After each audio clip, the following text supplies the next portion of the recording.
কোনো বইয়ের মধ্যে গুম্বাদে রাজা আঁকানো থাকে, যদি কোনো মাদ্রাসার গেটে গুম্বাদে রাজা থাকে, যদি কোনো মসজিদের সাইডে গুম্বাদে রাজা থাকে, যদি কোনো বাড়ির ওপরে গুম্বাদে রাজা থাকে, যদি কোনো ক্যালেন্ডারে গুম্বাদে রাজা থাকে, যে কোনো জায়গাতে যদি গুম্বাদে রাজা দেখা যায়, দুনিয়ার যে কোনো একজন সাধারণ মুসলমান বুঝে নিবে যে এই লোকটি হলো সুন্নি। বলেন সুবহানাল্লাহ।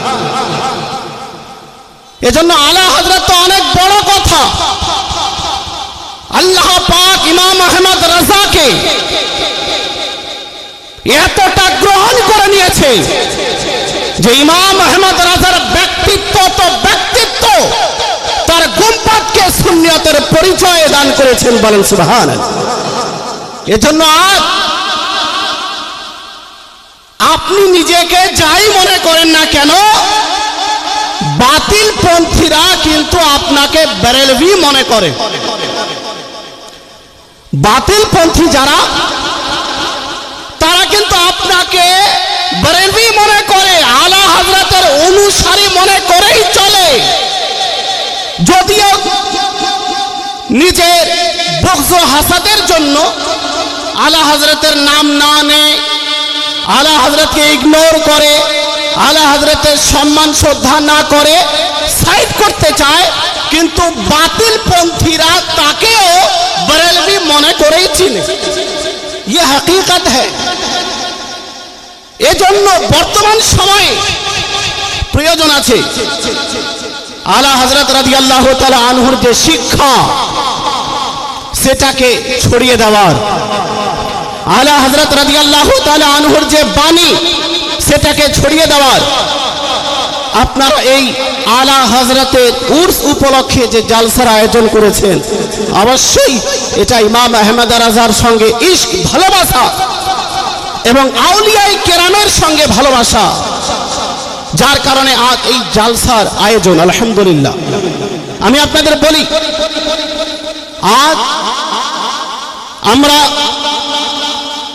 মখদুম পাককে ভালোবাসি, হুজুর গরিব নওয়াজকে ভালোবাসি, হুজুর গৌসে পাককে ভালোবাসি, হুজুর সিরাজউদ্দিন আখিয়ে পাককে ভালোবাসি, হুজুর আলাউল পান্ডবীকে ভালোবাসি।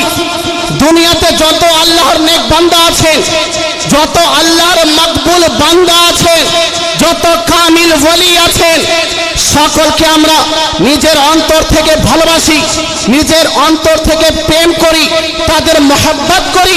কিন্তু যদি জিজ্ঞেস করা হয়, মখদুম পাককে আমরা কেউ দেখিনি, গরিব নওয়াজকে কেউ আমরা দেখিনি, গৌসে পাককে আমরা কেউ দেখিনি, আলাউল পান্ডবীকে আমরা কেউ দেখিনি, সিরাজউদ্দিন আনিয়ে পাককে আমরা দেখিনি, আলা হযরতকে আমরা কেউ দেখিনি, তা সত্ত্বেও একজন মানুষ নিজের জীবন থেকেও অনেক সময় আউলিয়ায়ে কেরামকে ভালোবাসে, আউলিয়ায়ে কেরামের কথার উপরে আমল করে।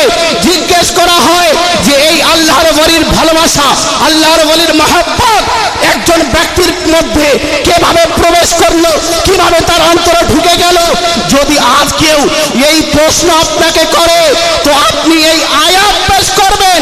মহান আল্লাহ পাক পবিত্র কোরআনের মধ্যে ইরশাদ করেন, ইন্নাল্লাযীনা আমানু ওয়া আমিলুস সালিহাত, যে সব ব্যক্তিরা ঈমান আনয়ন করেছে, যারা ঈমান এনেছে এবং সৎ কর্ম করেছে, অচিরেই আল্লাহ পাক তাদের ভালোবাসা মানুষের অন্তরে ঢুকিয়ে দেবেন। বলেন সুবহানাল্লাহ।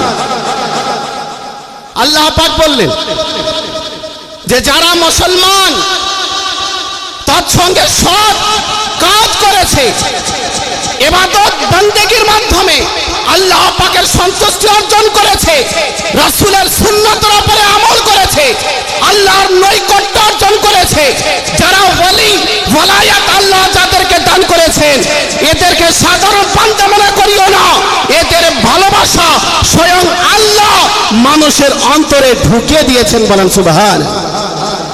এই আয়াতের ব্যাখ্যায় তাফসীর স্বরূপ একটি হাদিস আপনাদের শোনাই। হাদিসটি বর্ণিত হয়েছে বুখারী শরীফ প্রথম খণ্ড পেজ নম্বর 456 মধ্যে। রাসূল করিম সাল্লাল্লাহু তাআলা আলাইহি ওয়াসাল্লাম বলেন, ইদা আহাব্বাল্লাহুল আবদা, আল্লাহ পাক যখন কোন বান্দাকে পছন্দ করে নেন, আল্লাহ পাক যখন কোন বান্দাকে ভালোবাসেন, নাদা জিবরিল আন্নাল্লাহ ইউহিব্বু ফুলানা, আল্লাহ পাক জিবরিলকে আওয়াজ দেন, হে জিবরিল, আমি আল্লাহ আমি অমুক বান্দাকে ভালোবাসি, ফাআহবিবহু, সুতরাং তুমিও ওই বান্দাকে ভালোবাসো। বলেন সুবহানাল্লাহ। ফায়ুহিব্বুহু জিবরিল, হযরত জিবরিল আলাইহিস সালাম তাকে ভালোবাসতে আরম্ভ করেন। ফায়ুনাদি জিবরিল ফি আহলিস সামা, তারপরে আসমানি জগতে যত ফেরেশতা আছেন, হযরত জিবরিল ওই ফেরেশতাদের নিকটে আওয়াজ দেন এবং বলেন, ইন্নাল্লাহ ইউহিব্বু ফুলানা ফাহিব্বুহু, হে ফেরেশতারা শোনো, আল্লাহ পাক অমুক বান্দাকে ভালোবাসে, অমুক বান্দাকে পছন্দ করে, সুতরাং তোমরা অমুক বান্দাকে পছন্দ করো, অমুক বান্দাকে ভালোবাসো। ফায়ুহিব্বুহু আহলুস সামা, সুতরাং আসমানি জগতে যত ফেরেশতা রয়েছেন সকলেই ভালোবাসতে আরম্ভ করেন। শুধু ফেরেশতারাই নয়, তারপরে রাসূল করিম বলেন, সুম্মা ইউদাউ লাহুল কাবুল ফিল আরদ, তারপরে এই জমিনে যত মানুষ বসবাস করে, যে কোনো ধর্মের হোক না কেন, সকলের অন্তরে আল্লাহ পাক ওই নেক বান্দার ভালোবাসাকে ঢুকিয়ে দেন। বলেন সুবহানাল্লাহ। এই জন্যই আজ গরিব নামাজের দরবারে যেমন মুসলমানদের দেখতে পাওয়া যায়, অমুসলিমদের দেখতে পাওয়া যায়, মাখদুম পাকের দরবারে মুসলমানদের যেভাবে দেখতে পাওয়া যায়, অমুসলিমদের দেখতে পাওয়া যায়, আলা হযরতের দরবারে মুসলমানদের দেখতে পাওয়া যায়, অমুসলিমদের দেখতে পাওয়া যায়। এর কারণ হলো রাসূল করিম বুখারীর মধ্যে বলেছেন, আল্লাহ পাক যখন কোন বান্দাকে পছন্দ করে নেন, ভালোবেসে ফেলেন, আল্লাহ পাক ওই নেক বান্দার ভালোবাসা জগৎবাসীর অন্তরে প্রবেশ করিয়ে দেন। বলেন সুবহান। এজন্য আজ আমরা যে আউলিয়ায়ে কেরামকে ভালোবাসি, তো এটা আল্লাহ পাকের প্রদত্ত নিয়ামত।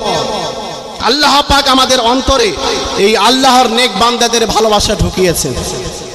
আজ যেহেতু আলা হযরত রাদিয়াল্লাহু তাআলা আনকে কেন্দ্র করে এই প্রোগ্রাম, এজন্য মনে করলাম আলা হযরত রাদিয়াল্লাহু তাআলা আন সম্পর্কে আমি কিছু বলবো। খুবই দুঃখের বিষয়, আলা হযরত রাদিয়াল্লাহু তাআলা আনহুর দুনিয়া থেকে যাওয়ার কতদিন হলো? আলা হযরতের ইন্তেকাল হওয়ার কতদিন হলো? হ্যাঁ, আপনারা আমাদের উলামা ইকরাম তো সব জানেন। কততম উরস এটা? 107।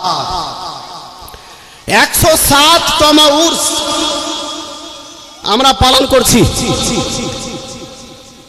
কিন্তু দুঃখের বিষয় যে আলা হযরতকে এখনো আমরা ভালোভাবে চিনতে পারিনি, এটা বাস্তব কথা।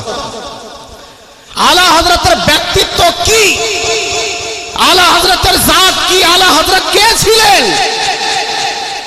এখনো আমরা আলা হযরতকে সঠিকভাবে চিনতে পারিনি।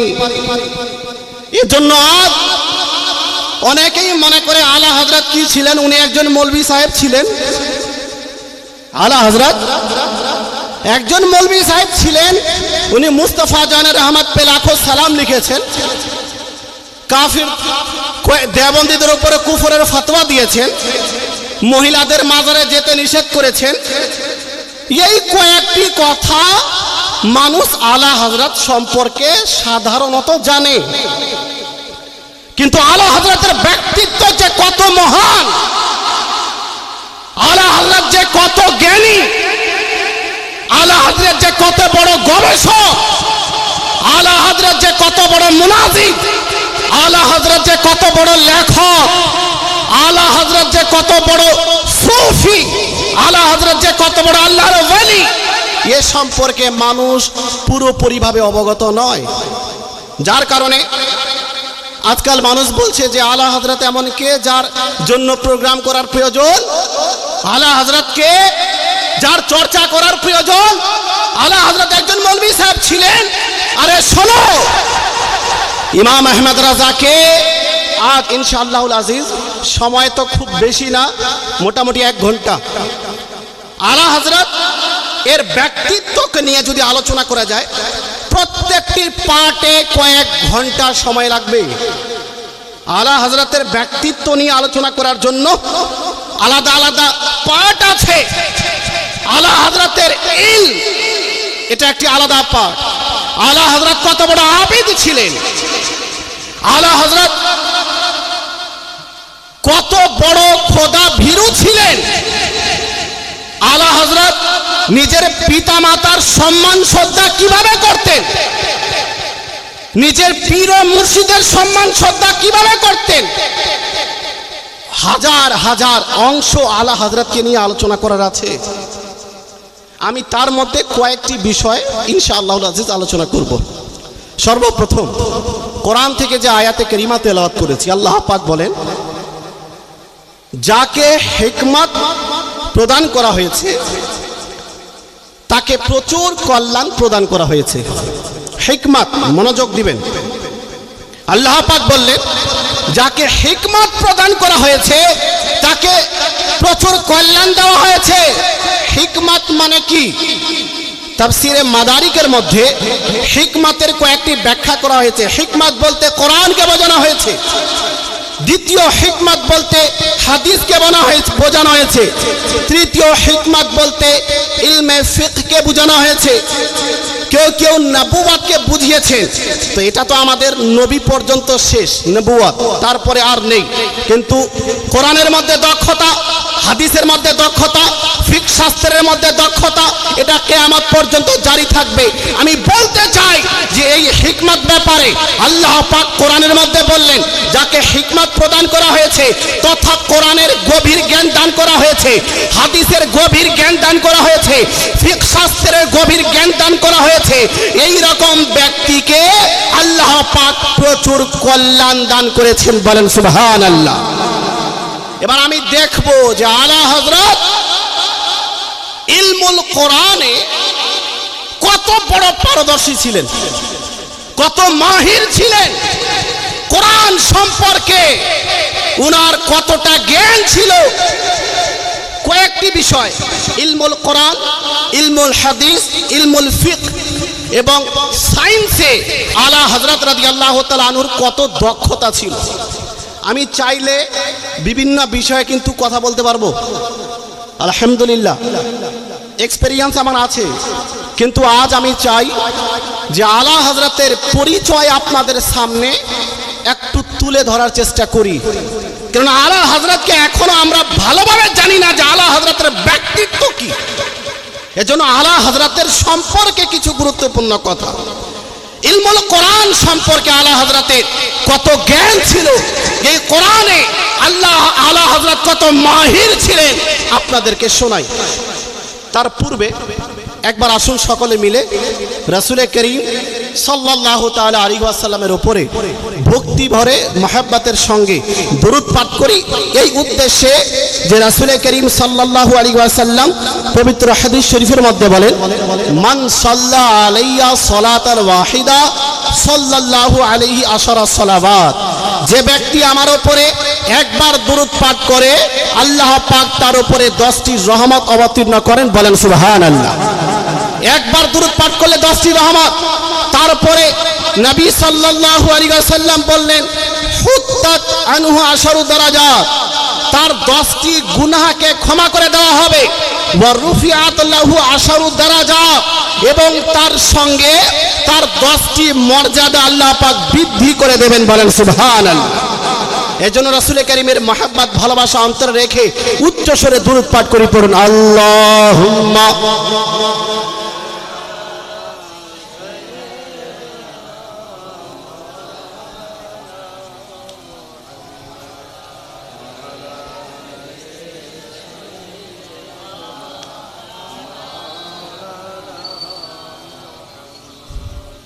সাল্লাল্লাহু তাআলা আলাইহি ওয়াসাল্লাম।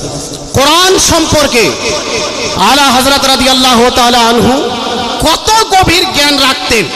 এ প্রসঙ্গে আপনাদের বলি, আলা হযরত যে কিতাবাদি লিখেছেন, আপনি যদি ওই কিতাবাদি অধ্যয়ন করেন, পাঠ করেন, তাহলে বুঝতে পারবেন যে এক একটি বিষয় নিয়ে আলা হযরত যখন আলোচনা করতে লেগেছেন, তো সাধারণ কোনো মুফতির কাছে গেলে, সাধারণ কোনো আলিমে দ্বীনের কাছে গেলে যদি কোনো বিষয় সম্পর্কে আপনি জানতে চান, তো হয়তো একটি আয়াত দিয়ে দলিল দিবে, দুইটি আয়াত দিয়ে দলিল দিবে, তিনটি আয়াত দিয়ে দলিল দিবে। কিন্তু আলা হযরত রাদিয়াল্লাহু তাআলা আন কোরআনের এত গভীর জ্ঞান রাখতেন যে কোনো বিষয়ে যখন আলা হযরতকে জিজ্ঞেস করা হতো, একটি নয়, দুটি নয়, তিনটি নয়, চারটি, পাঁচটি, 10টি, 20, 30, 40 নয়, এমন সময় আলা হযরত কোরআন থেকে দলিল দিতে গিয়ে 90টি আয়াত থেকে দলিল পেশ করেছেন। বলেন সুবহানাল্লাহ। আল আমন ওয়াল ওলা নামক কিতাবের মধ্যে যখন ওয়াহাবিরা এই আপত্তি করলো যে রাসূল করিমকে দাফিউল বালা বলা চলবে না, নবী বালা মুসিবত দূর করতে পারেন না, বালা মুসিবত দূর করার শক্তি কেবলমাত্র মহান আল্লাহ পাকের, এজন্য দুরুদে তাজ পাঠ করা যাবে না। এই কথা ওয়াহাবিরা যখন বলল, কেননা দুরুদে তাজের মধ্যে দাফিউল বালা বলা হয়েছে, অর্থাৎ রাসূল করিম বালা মুসিবত দূরকারী, এই জন্য আল্লাহ পাক কেবলমাত্র বালা মুসিবত দূর করতে পারেন, আল্লাহ ব্যতীত সৃষ্টি জগতে কেউ বালা মুসিবত দূর করতে পারেন না। এই আপত্তি যখন আলা হযরতের দরবারে রাখা হলো, আলা হযরত শুধুমাত্র কোরআন থেকে প্রায় 90টি আয়াত পেশ করে বললেন যে আল্লাহর প্রদত্ত ক্ষমতায় রাসূল করিম বালা মুসিবত করে দূর করতে সক্ষম আছেন। বলেন সুবহানাল্লাহ।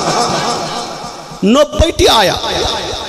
এ থেকে বুঝে নিতে হবে যে কোরআন সম্পর্কে কত জ্ঞান আলা হযরতের ছিল। যখন কানজুল ঈমানের অনুবাদ করার কথা আসলো, হুজুর সদরুশ শরিয়া রাহমাতুল্লাহি তাআলা আলাইহি যখন হুজুর আলা হযরতের দরবারে উপস্থিত হলেন এবং বললেন, হুজুর উর্দু ভাষায় একটি অনুবাদের খুব প্রয়োজন, এজন্য আপনি কোরআনুল কারীমের একটি বিশুদ্ধ উর্দু ভাষায় অনুবাদ করে দিন। আলা হযরত রাদিয়াল্লাহু আনহু বললেন যে অনুবাদের জন্য আমার কাছে এক্সট্রা সময় নেই, আমি বিভিন্ন কাজে ব্যস্ত, এজন্য এক্সট্রা ভাবে সময় নেই। তবে হ্যাঁ, যদি তুমি চাও যে এর অনুবাদ হয়ে যাক, তাহলে রাত্রিবেলা যখন আমি ঘুমাতে যাব ওই সময় আমার কাছে চলে আসবে, দুপুরবেলা খাবার পরে যখন আমি একটু রেস্ট নিব ওই সময় আমার কাছে চলে আসবে, ইনশাআল্লাহুল আজিজ আমি অনুবাদ করিয়ে দেব। কোরআন সম্পর্কে আলা হযরতের কত গভীর জ্ঞান ছিল, এ থেকে অনুমান করতে পারেন যে হুজুর সদরুশ শরিয়া কোরআন শরীফ নিয়ে উপস্থিত হতেন, এক দিক থেকে আয়াত তেলাওয়াত করতেন, আলা হযরত সঙ্গে সঙ্গে কোরআনুল কারীমের ওই আয়াত সমূহের অনুবাদ করে দিতেন। বলেন সুবহানাল্লাহ। আমরা যদি আরবি ভাষায় কোনো কিতাবের অনুবাদ করি, তো অনেক সময় ডিকশনারি নিয়ে বসি, লুগাত নিয়ে বসি, বিভিন্ন কিতাবাতে নিয়ে বসি, অনুবাদ করতে হবে, অনুবাদ যেন বিশুদ্ধ হয়। কিন্তু আলা হযরত এত গভীর জ্ঞানের মালিক ছিলেন যে কোরআনের আপনার অনুবাদ করছেন কোন লুগাতকে সামনে রেখে নয়, কোন অভিধানকে সামনে রেখে নয়, কোন ডিকশনারিকে সামনে রেখে নয়, কোন তাফসীরের কিতাবকে সামনে রেখে নয়, নরমাল অবস্থায় আলা হযরত যেমন থাকতেন তদ্রুপ নরমাল অবস্থায় কানজুল ঈমান অনুবাদ আকারে আমাদেরকে দান করেছেন। বলেন সুবহানাল্লাহ। কত গভীর জ্ঞানের মালিক হলে এত বড় কাজ করা সম্ভব হয়। তারপরে হুজুর মুহাদ্দিস আজমে হিন্দ সৈয়দ মুহাম্মদ আশরাফি রাদিয়াল্লাহু তাআলা আন উনি বলেন যে আলা হযরত যে অনুবাদ করেছেন কানজুল ঈমান, এই কানজুল ঈমানের উপমা পূর্বে না আরবি ভাষায় আছে, না ফার্সি ভাষায় আছে, না উর্দু ভাষায় আছে। আলা হযরত যে অনুবাদ করেছেন এর উদাহরণ দেওয়া যাবে না, এর উপমা দেওয়া যাবে না, উদাহরণহীন হলো কানজুল ঈমান। বলেন সুবহান। শুধু তাই না, হুজুর মুহাদ্দিস আজম হিন্দ বললেন যে আলা হযরত অনুবাদ করার সময় যেই শব্দকে যেই জায়গায় রেখেছেন অনুবাদ হিসাবে, সেই শব্দ ছাড়া সেই জায়গাতে অন্য কোনো শব্দ রাখাই যাবে না। বলেন সুবহানাল্লাহ। এত সুন্দর অনুবাদ হুজুর মুহাদ্দিস আজম হিন্দ বললেন যে এটা তো উর্দু ভাষার রুহে কোরআন। একজন ব্যক্তি যদি ট্রান্সলেট পড়ছে, কানজুল ঈমান পড়ছে উর্দু ভাষায়, হুজুর মুহাদ্দিস আজম হিন্দ বলছেন সে বাস্তবে উর্দু ভাষায় কোরআন পড়ছে। বলেন সুবহানাল্লাহ।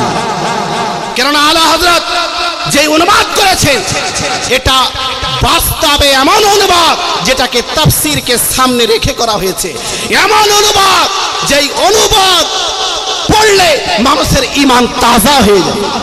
মুসলমান, আলা হযরত সম্পর্কে অনেকেই জানে না যে প্রায় 16টি তাফসীরের কিতাব হাসিয়া রূপে আলা হযরত লিপিবদ্ধ করেছে। মাদারিকের উপরে আলা হযরতের হাসিয়া, আল ইতকান ইমাম সুয়ুতির কিতাব তার উপরে আলা হযরতের হাসিয়া, তাফসীরে খাজিনের উপরে আলা হযরত হাসিয়া লাগিয়েছেন। তৎসঙ্গে আল্লামা হানিফ খান রাজভী বরেলভী উনি একটি কিতাব রচনা করেছেন, সংকলন করেছেন আলা হযরতের কিতাবাদি থেকে জামিউল আহাদিস। সেই কিতাবের 7, 8, 9তম খণ্ডে আলা হযরত রাদিয়াল্লাহু তাআলা আনহুর তাফসীরকৃত 600টি আয়াতের তাফসীর করেছেন। বলেন সুবহানাল্লাহ। নিশ্চিত রূপে আলা হযরতের মধ্যে এত দক্ষতা ছিল, আলা হযরত যদি চাইতেন 100 খণ্ডে কোরআনের তাফসীর করতে পারতেন, কিন্তু আলা হযরত বিভিন্ন কাজে ব্যস্ত থাকার কারণে এই কিছু আয়াতের তাফসীর এই জগৎকে দিয়ে গেছেন এবং প্রমাণ করেছেন আলা হযরতকে তোমরা দেখে নাও, আমি যদি চাইতাম কয়েক খণ্ডে আপনার কোরআনুল কারীমের তাফসীর করে দিতে পারতাম। বলেন সুবহানাল্লাহ। কোরআনুল কারীম সম্পর্কে গভীর জ্ঞানের মালিক হুজুর আলা হযরত ছিলেন। এরপরে আপনাদের শোনাই হাদিস সম্পর্কে। আলা হযরত হাদিস শাস্ত্রে, ইলমে হাদিসে কত মাহির ছিলেন, কত বড় পারদর্শী ছিলেন, কত বিজ্ঞ ছিলেন। আলা হযরত রাদিয়াল্লাহু তাআলা আনকে জিজ্ঞেস করা হলো, হুজুর আপনার অধ্যয়নে হাদিসের কয়টি কিতাব আছে? আলা হযরত রাদিয়াল্লাহু তাআলা বললেন যে প্রায় 50টি হাদিসের কিতাব আমি পড়ি এবং পড়াই। বলেন সুবহানাল্লাহ। কয়টি হাদিসের কিতাব? 50টি হাদিসের কিতাব আলা হযরতের নজরে উনি পাঠ করেন এবং পড়ান। আমি দায়িত্বশীলতার সঙ্গে বলছি, আজ এই যুগের বড় থেকে বড় মুফতি 50টি হাদিসের কিতাব পড়া তো দূরের কথা, নামই জানে না। বড় থেকে বড় মুফতি পড়া তো দূরের কথা, নাম জানে না। শুধু আলা হযরত এই 50টি হাদিসের কিতাব পর্যন্ত সীমাবদ্ধ ছিলেন না, বরং আল্লামা হানিফ খান রাজভী বরেলি শরীফ উনি যে একটি একাডেমি তৈরি করেছেন, আল ইমাম আহমদ রাজা একাডেমি, সেই একাডেমি থেকে আলা হযরতের লিখিত কিতাবাদি প্রকাশ করেন। আল্লামা হানিফ সাহেব লিখেছেন যে আমি যখন আলা হযরতের কিতাবাদি পাঠ করতে আরম্ভ করলাম, আলা হযরতের কিতাব অধ্যয়ন করতে লাগলাম, তো আমি দেখলাম যে আলা হযরত যত হাদিসের কিতাব থেকে দলিল পেশ করেছেন তার সংখ্যা প্রায় 400। বলেন সুবহানাল্লাহ। কত? 400 হাদিসের কিতাব। আলা হযরত যে রেফারেন্স প্রদান করেছেন হাদিসের কিতাব থেকে তার সংখ্যা প্রায় 400। এত বড় গভীর জ্ঞানের মালিক ছিলেন ইমাম আহমদ রাজা।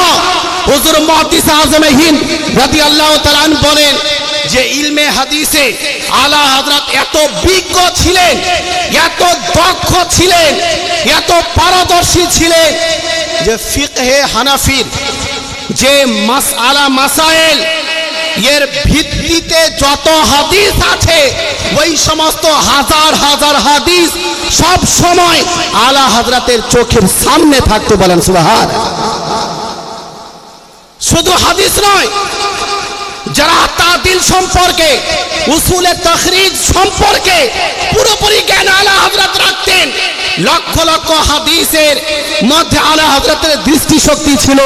মুসলমান বলতে চাই যে আলা হযরত রাদিয়াল্লাহু তাআলা আন সম্পর্কে অনেকেই জানে না যে হাদিসের কত বড় পণ্ডিত ছিলেন। উনি সিহাহে সিত্তার উপরে হাসিয়া লিখেছেন, আবু দাউদ ব্যতীত।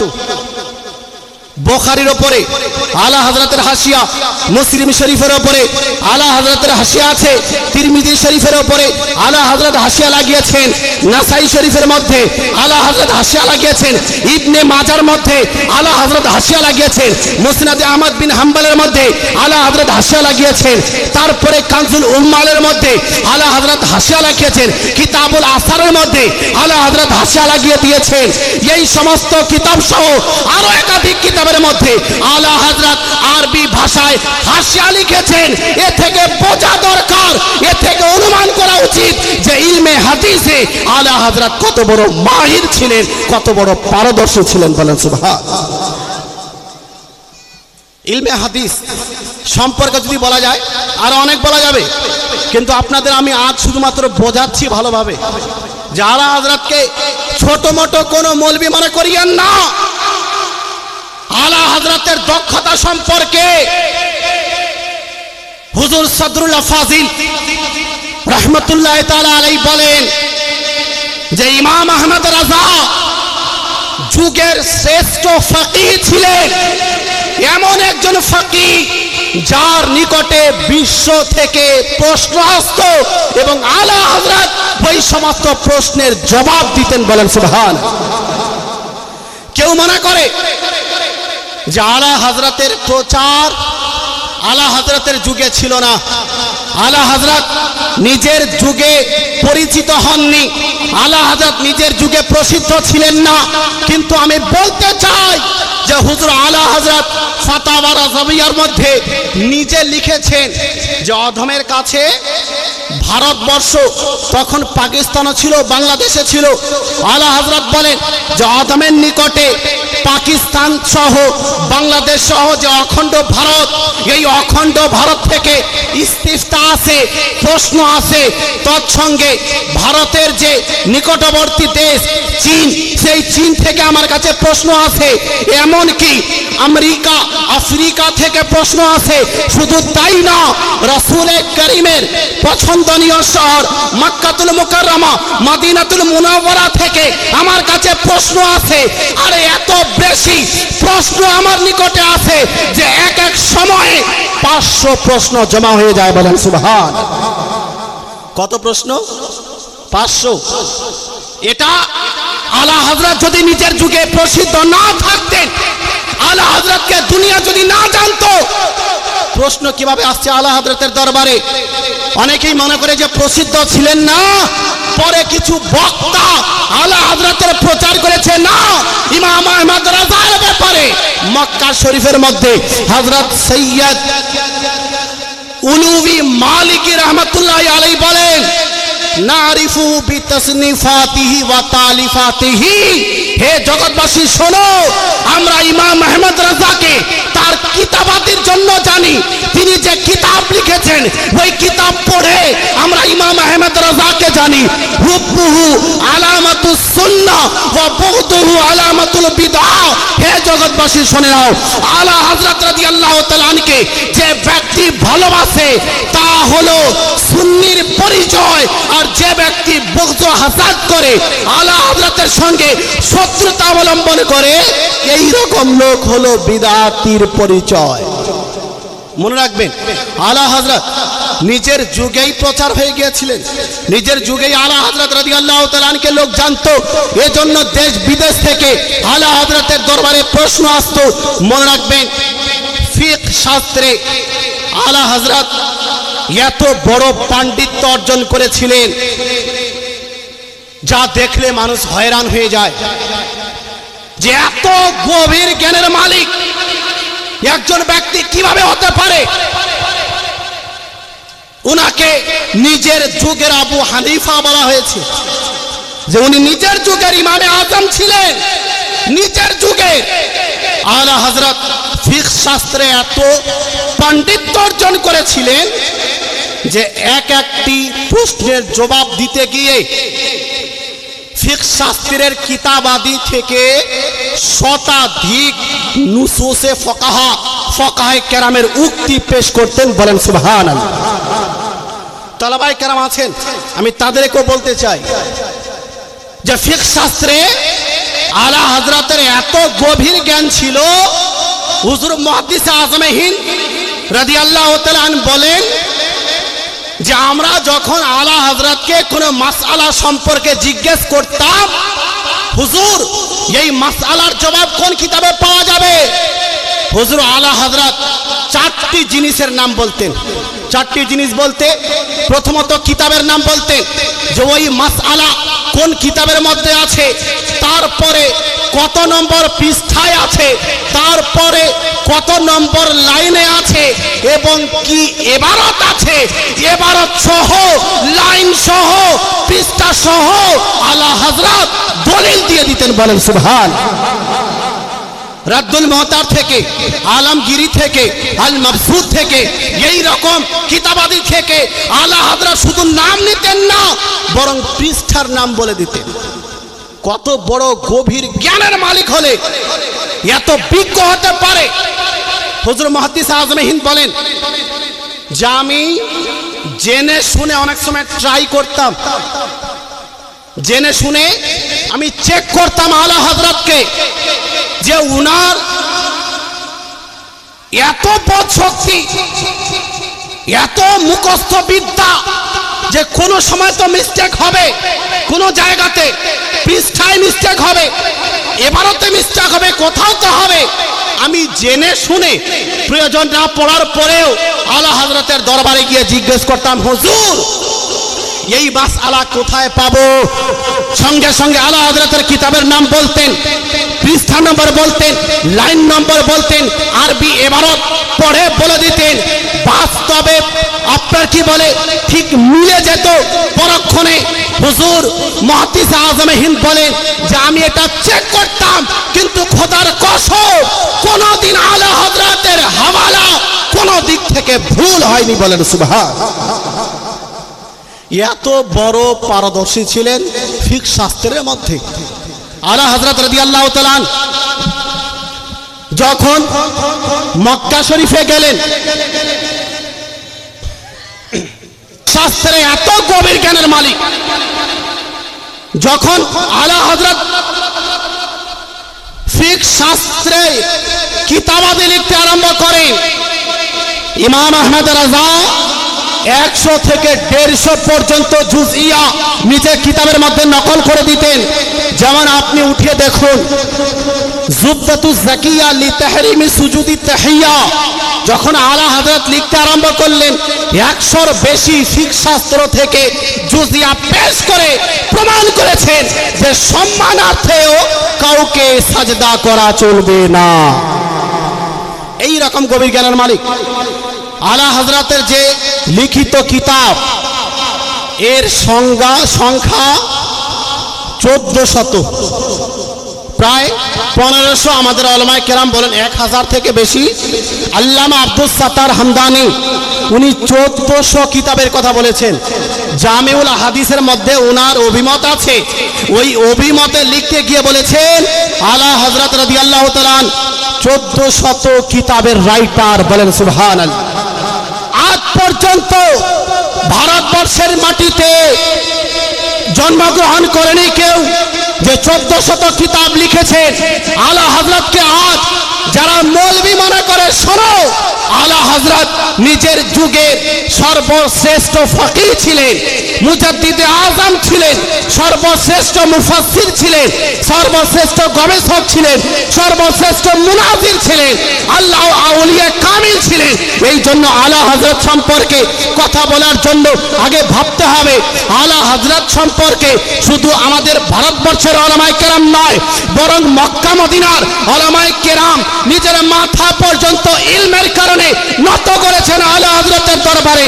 আলা হযরত এত বড় আলিমে দ্বীন ছিলেন, যখন মক্কা শরীফে আলা হযরত রাদিয়াল্লাহু তাআলা আনহু গেলেন, ওয়াহাবিদের পক্ষ থেকে কয়েকটি প্রশ্ন দেওয়া হলো যে এই আলা হযরত হলো সেই লোক যে এই আকীদা রাখে আল্লাহ পাক নিজের নবীকে ইলমে গায়ব দান করেছেন, নবী ইলমে গায়ব সম্পর্কে অবগত, এই জন্য আলা হযরতকে প্রশ্ন করা হোক, দেখা যাক উনার কাছে দলিল আছে কিনা।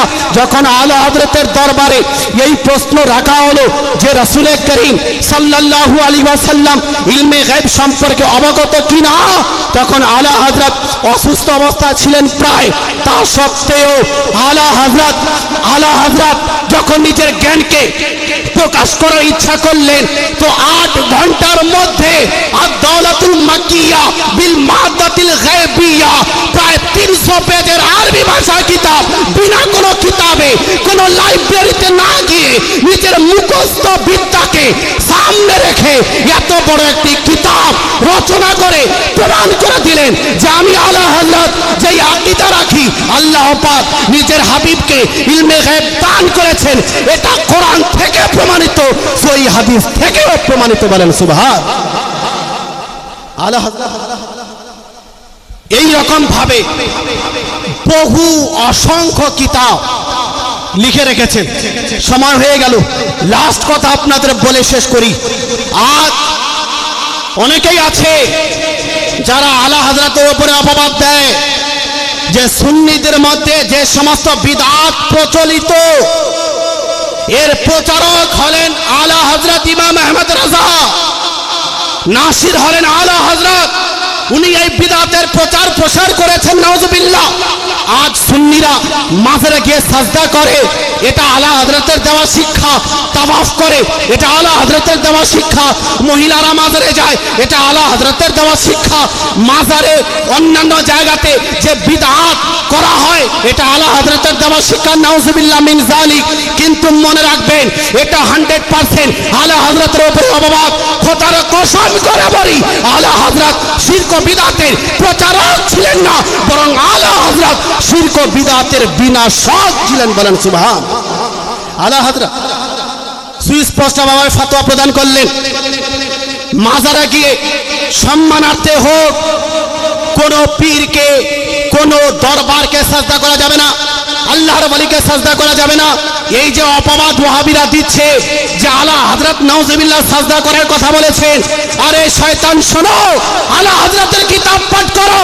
আলা হযরত লিখে দিয়েছেন আয-যুবদাতু যাকিয়া লিতাহরিমি সুজুদিত তাহিয়া, 40টি হাদিস নকল করে শতাধিক জুজইয়া ফিকহ শাস্ত্রের কিতাব থেকে উক্তি নকল করে প্রমাণ করেছেন যদি কেউ আল্লাহ মনে করে ইবাদতের উদ্দেশ্যে কোন পীরকে কোন মাজারে গিয়ে সাজদা করে সে মুশরিক হয়ে যাবে, কাফির হয়ে যাবে।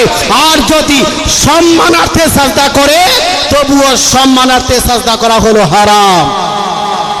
তো এরা কোন মুখ দিয়ে আলা হযরতের উপর অপবাদ দেয়? আলা হযরত বলেন তাওয়াফ এটা কেবলমাত্র কাবা শরীফের সঙ্গে নির্দিষ্ট, কাবা বাদ দিয়ে কোন জায়গার তাওয়াফ করা যাবে না। তাওয়াফ করা সম্পূর্ণভাবে এই মাজারের হোক, খানকাহের হোক, অন্য কোন জায়গার হোক, কাবা বাদ দিয়ে সম্পূর্ণভাবে তাওয়াফ করা হারাম। আজ যে কিছু লোক এই তাওয়াফ করে এটা আলা হযরতের দেওয়া শিক্ষা নয়, আলা হযরত সরাসরি ভাবে এটাকে নিষেধ করেছে।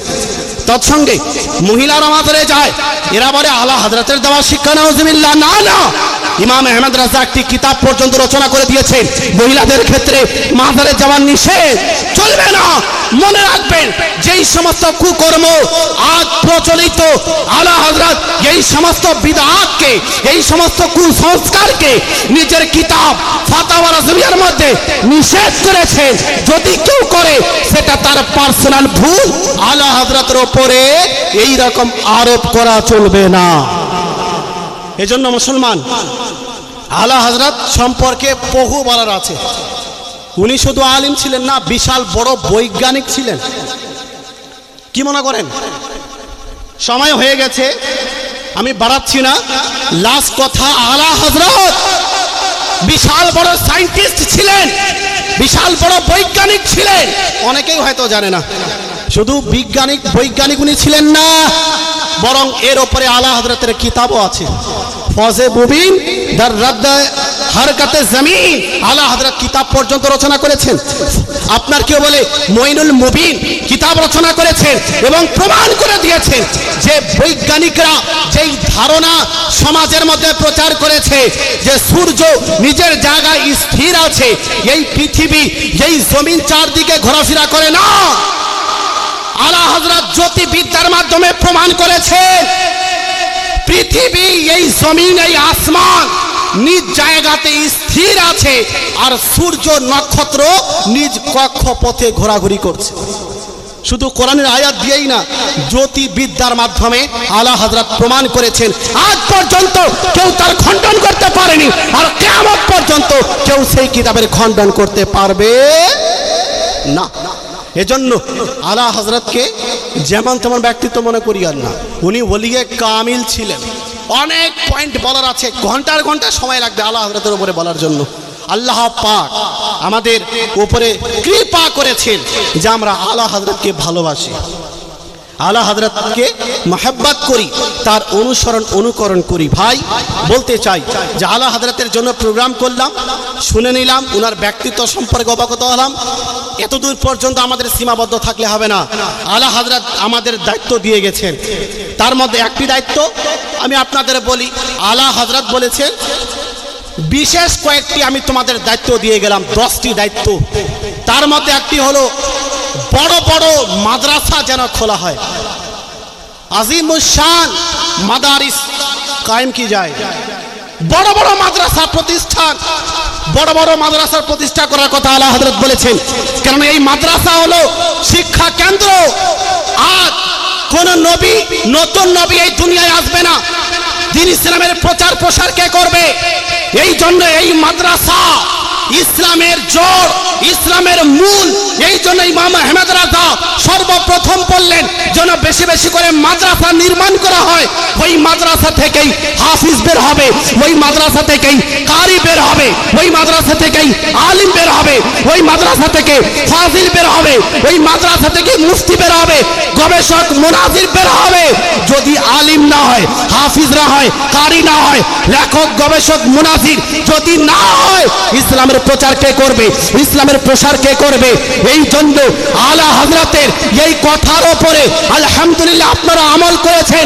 এত বড় একটি প্রতিষ্ঠান কায়েম করেছেন, যে প্রতিষ্ঠান থেকে হাজার হাজার ছাত্র গোটা পশ্চিমবঙ্গে শুধু নয় বরং ভারতের আনাচে কানাচে পৌঁছে দ্বীন সুন্নিয়াতের প্রচার প্রসার করছে, শরীয়তের খিদমত করছে, দ্বীন ইসলামের খিদমত করছে। আমি বলতে চাই আলা হযরতের এই উক্তিকে সামনে রেখে যতদূর সম্ভব এই মাদ্রাসাকে আরো উন্নতির দিকে নিয়ে যান। বলেন ইনশাআল্লাহ, বলেন ইনশাআল্লাহ। শুধুমাত্র জলসা করব বাস হয়ে গেল না, আলা হযরত যে কাজ করার কথা বলেছেন আমাদের সেই কাজ করার চেষ্টা করতে হবে, আর ইবাদতের দিকে আমাদের এগিয়ে আসতে হবে।